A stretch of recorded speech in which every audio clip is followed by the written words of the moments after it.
Ito naman po mga bossing ko, ang ati pong tanglad mga bossing. Ito po yung mga katulong upang sa ganon makapagtaboy tayo ng mga kamalasan. Naniniwala po ba kayo sa mga ganitong mga pamamaraan mga bossing? Kung hindi ka naniniwala ay huwag niyo po itong tatangkaing gawin. Pero kung ikaw'y naniniwala, focus ka lamang, maging positibo sa buhay mga bossing ko at walang imposible.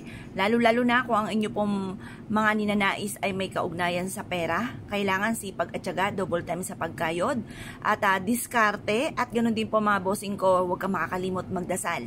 Tapos sabayan nyo po ng mga pampaswerte. Nako mga bossing, ewan ko na lamang kung hindi pa po kayo maging matagumpay po dyan. Ngayon pa mga bossing, may mga pagkakataon na masisipag naman po tayo. Tayo po'y ginawa na ang lahat, nirakit na ang lahat, pero minamalas pa rin. Ngayon pa mga bossing, baka hindi mo lang nakikita ay napakarami mga negatibong enerhiya sa paligid. Ako pa mga bossing, kapag may bago sa akin pandinig, ay parang hindi ako makatulog hanggat hindi ko ito nagagawa. O hanggat hindi ko pa ito nabibili mga bossing. Kaya, yun nga po mga bossing, pagdating sa usapin ng halaman, nakakita ako ng halaman, ay Diyos ko po, para akong tanga mga bossing ko, na-amaze ako sa mga halaman, lalo na yung mga halaman na pampaswerte.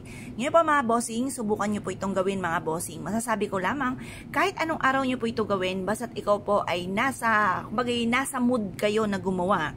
At hindi kayo napipilitan at kayo po hindi nagmamadali at makakapag-focus ka sa pagwi-wish at pagpapausok nito mga bossing ko ay lumarga po kayo.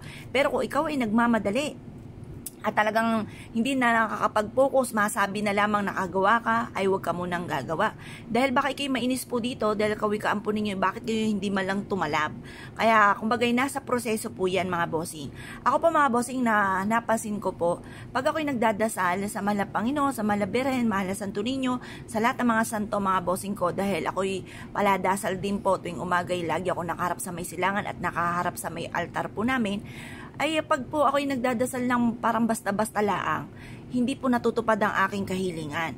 Pero ako po ay mag-focus, ako po ay naniniwala na makakamtan ko po ito, mabilis ko po itong nakakamtan. Kumbaga, mabilis ang resulta. Nakikita ko po, minsan nga po, bago po humapon, natupad ka agad. Basta kailangan focus lamang. Ganon din po sa mga pampaswerte.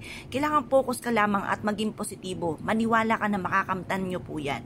Huwag nyo pong kakalimutan ha. Sipag at syaga, double time sa pagkayod, diskarte at huwag kang makakalimot magdasal at sabayan pa ng pampaswerte. Ito po mga bossing ko, isang kap lamang para tayo maging matagumpay. Huwag kang aasa sa swerte. Kayo po ang kailangan kumayod. Laging tatandaan, kung mansyon ang pangarap, mansyon din ang pagkayod. Baka naman po mansyon ang pangarap tapos ang pagkayod, konting kembot lamang, pagod na. Nako, meron akong kakilalang ganyan mga bossing. Daeng ng daeng mga bossing. Nagkaroon lang ng dalaw mga bossing ko. Yun nga po mga bossing ko, 6 ang anak ay talaga namang a-absent. Hindi nanghihinayang mga bossing ko sa sahod. Tapos daeng ng daeng. Nako mga bossing, kapag po ganyan na sitwasyon, ay nako mga bossing, ay huwag ka nang umasa pa mga bossing kasi nakaka-attract ka ng mga negatibo. Ngayon po mga bossing, kung kayo po'y gagawa ng ganito, gawin nyo po ito sa umaga. Kasi yung mga pagtawag ng swerte sa umaga ginagawa. Kapag naman po nagtataboy ng mga bad spirit, sa hapon po ito ginagawa ng alas 5 ng hapon.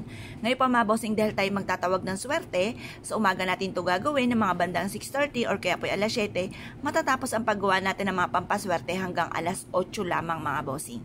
Mag-wish ka habang ito ay umuusok. Maganda ka ng mga 20 pesos na uling. Magparikit ka dyan. Paghaluin nyo po itong ating tanglad at asin mga bossing. Kung may dahon ka ng laurel, isama nyo na rin, or kaya star anise, isama nyo na rin.